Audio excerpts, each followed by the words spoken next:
Bom dia, turma do 7º ano, professora Alane falando. Espero que estejam todos bem, tá? O nosso tema hoje da nossa videoaula são os povos indígenas no início da colonização. Os nativos da América. Entre os séculos XV e XVI, quando os europeus chegaram à América, estima-se que a população do continente somava cerca de 80 milhões de indivíduos, segundo os cálculos dos pesquisadores da Universidade da Califórnia de Berkeley, nos Estados Unidos. Todos esses povos habitavam a América havia milhares de anos, formando uma enorme diversidade cultural, com diferentes idiomas, hábitos, costumes e arranjos sociais. Enquanto alguns estavam organizados em aldeias e viviam da caça, da coleta e, por vezes, da agricultura, outros, como os astecas e os incas, possuíam sociedades completas com estados organizados e centralizados, intenso comércio e grandes. O conquistador espanhol Bernal Díaz Castillo, referindo-se à cidade asteca de Tenochtitlan, exclamava: "Nunca vi nada igual, nem em sonho." O encontro dessas duas culturas, a europeia e a ameríndia, provocou mudanças profundas em ambas.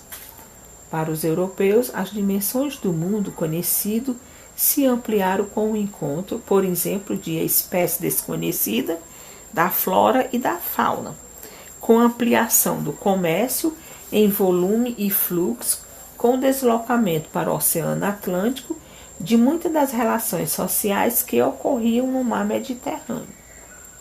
Para os ameríndios, o impacto foi desastroso, traduzindo-se na perda de suas terras e no extermínio de populações inteiras por guerras, escravização ou doenças.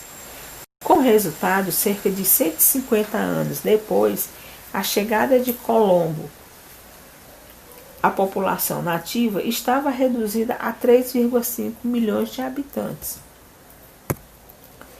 Em toda a América, no dia 19 de abril, é dedicado ao indígena.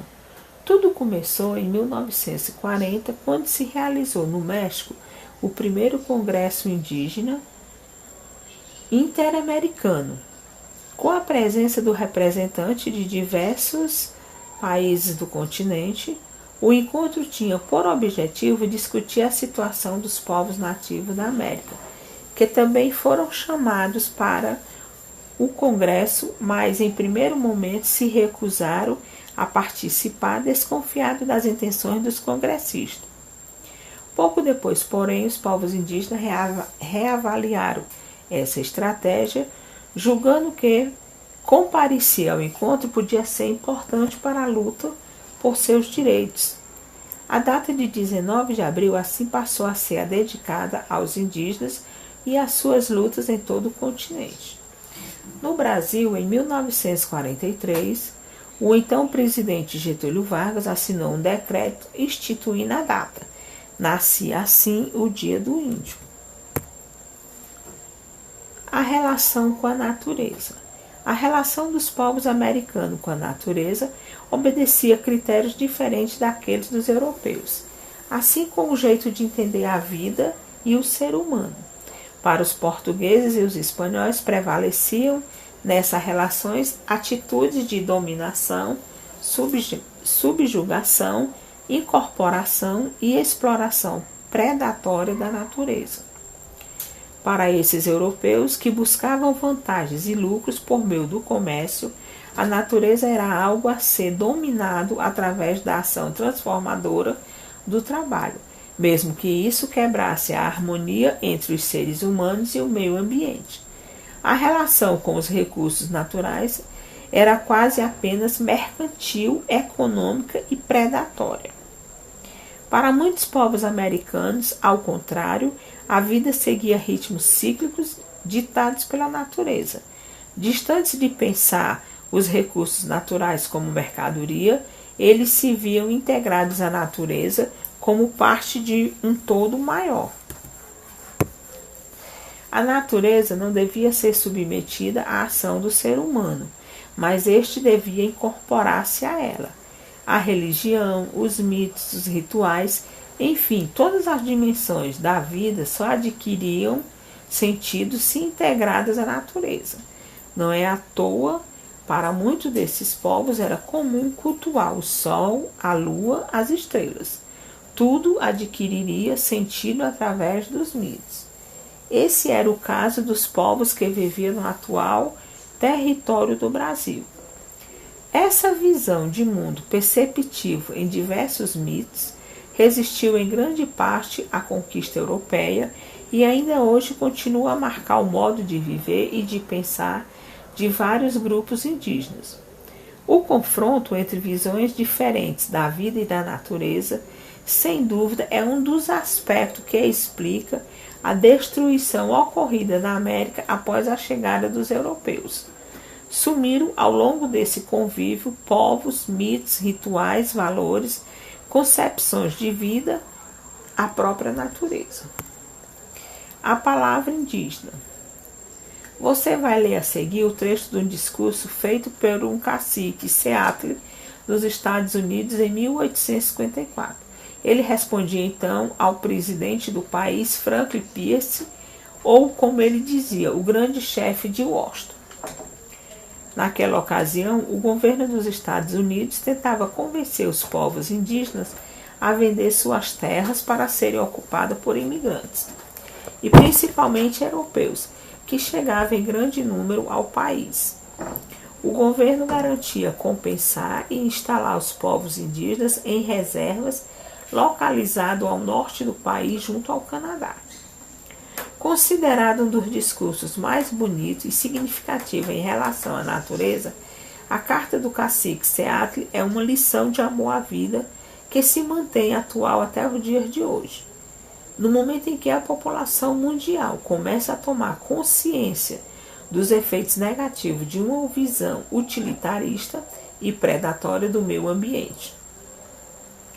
O cacique Seattle, ao final do pronunciamento, recomenda ao seu povo que se retire para a reserva oferecida, pois tem certeza que não poderia resistir à ofensiva armada do governo caso se opusesse à medida. Os povos indígenas no Brasil. Na manhã de quarta-feira, de 22 de abril de 1500, pela primeira vez, segundo os registros conhecidos, os portugueses avistaram a terra que viria a ser o Brasil. O Monte Pascoal, no sul do atual estado da Bahia, foi o primeiro ponto a ser avistado. Para Pero Vaz de Caminha, se tratava de um grande monte, muito alto e redondo. Ao desembarcar, os viajantes se depararam com os habitantes locais, que andavam nus, pintavam seus corpos e falavam em línguas desconhecidas.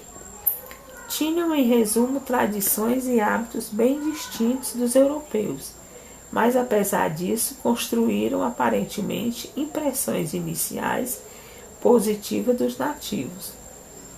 Quanto aos habitantes da chamada Terra Brasil, eles aparecem muitas vezes como senhores de uma relação harmônica e equilibrada com a natureza, dispondo de caça abundante, vários peixes e frutos para alimentação. Contava ainda com a mandioca e o milho, que conseguiram por meio de trabalho agrícola. Para os estudiosos, não é fácil desvendar a história desses povos antes da chegada dos portugueses. Não se sabe, por exemplo, com exatidão o número de indígenas que habitavam o local. Enquanto alguns estimam uma população nativa próxima de 5 milhões de indivíduos, outros apostam em número melhor, entre 2 milhões e 4 milhões de pessoas. Mas para ele, além dos números, segundo pesquisadores do Instituto Socioambiental, um dos maiores problemas é que a maioria dos brasileiros ignora a diversidade desses povos. Os tupis. A partir do estudo das línguas indígenas, os povos nativos foram divididos em dois grandes grupos, cada um deles correspondendo a um tronco linguístico, o tupi e o macro-ogé. Os conquistadores inicialmente tiveram maior contato com os povos que habitavam o litoral, em sua maioria de origem tupi. Nesse contato, perceberam que, apesar da variedade de hábitos e costumes, havia diversa semelhança entre eles. As línguas faladas, por exemplo, apresentavam vários pontos em comum. Assim, em pouco tempo, os colonizadores passaram a falar o que se chamou a língua geral, formada por palavras e expressões tanto na origem tupi como a portuguesa. Mais do que isso, em vários lugares, essa língua tornou-se o principal meio de comunicação entre portugueses e nativos, e mesmo entre os próprios colonizadores. Não por acaso, muitas das palavras do português hoje falado no Brasil têm origem tupi, como capim, pipoca, aipim e piranha.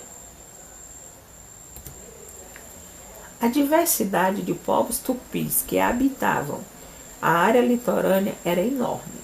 Entre eles estavam os Tupinambá, que se espalhava desde o litoral atual, estado do Rio de Janeiro, até a Bahia. Havia também os Caeté, que marcava presença em boa parte do litoral do atual Nordeste. Os povos guaranis, como os Carijó, ocupavam por sua vez a parte do sul nas terras coloniais. Por terem a mesma origem dos tupis, falavam uma língua semelhante a esses povos. Os povos do interior do continente eram mais hostis e por isso chamados de tapuia, que significava inimigo estrangeiro.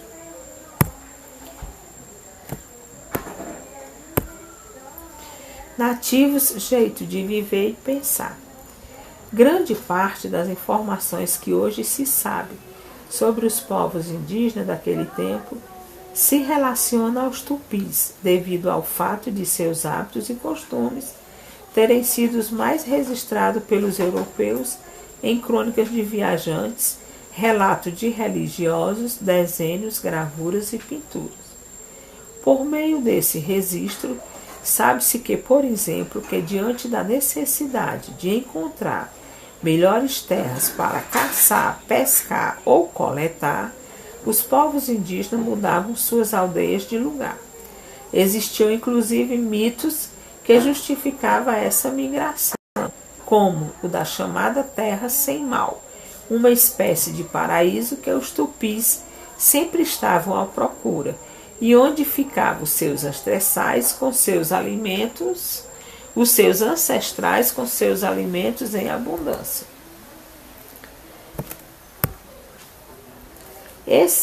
Entre esses povos, o resultado da caça, da pesca e da coleta pertencia a todos, assim como a terra.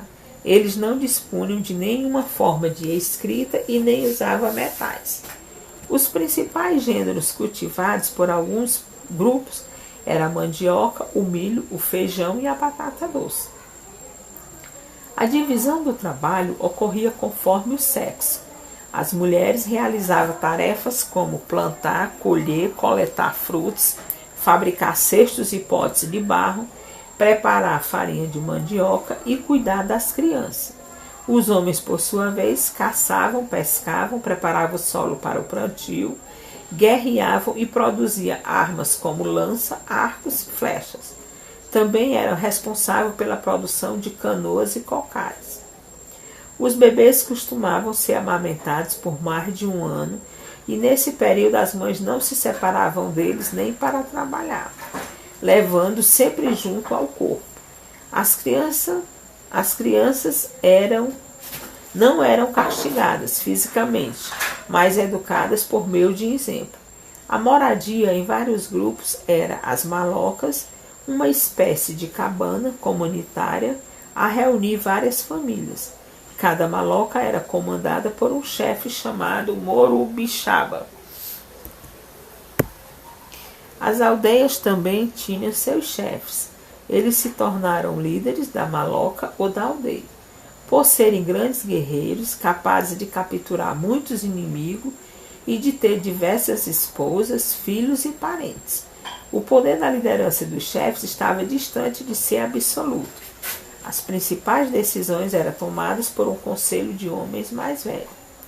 Era importante ainda, em termos de liderança, a figura dos pajés, responsáveis nas aldeias pelos aspectos espirituais e os rituais de cura. Ainda hoje, os povos tupis preservam consideravelmente parte de seus costumes e valores. O indígena e o francês. Com o avanço da colonização, as diferenças entre os costumes e a organização social dos indígenas e não indígenas foram se tornando cada vez mais evidentes. Essas diferenças podem ser percebidas no diálogo entre um velho indígena tupinambá e um religioso francês. Bem, os povos indígenas e o início da colonização.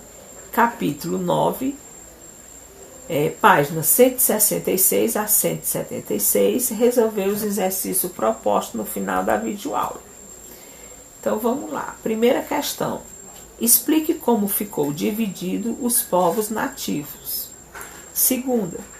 Muitas das palavras do português, hoje falado no Brasil, têm origem tupi. Que palavras são essas? A diversidade de povos tupis que habitavam a área litorânea era enorme. Cite os povos tupis que habitavam a área litorânea. A divisão do trabalho ocorria conforme o sexo do trabalho das mulheres. Qual o trabalho dos homens?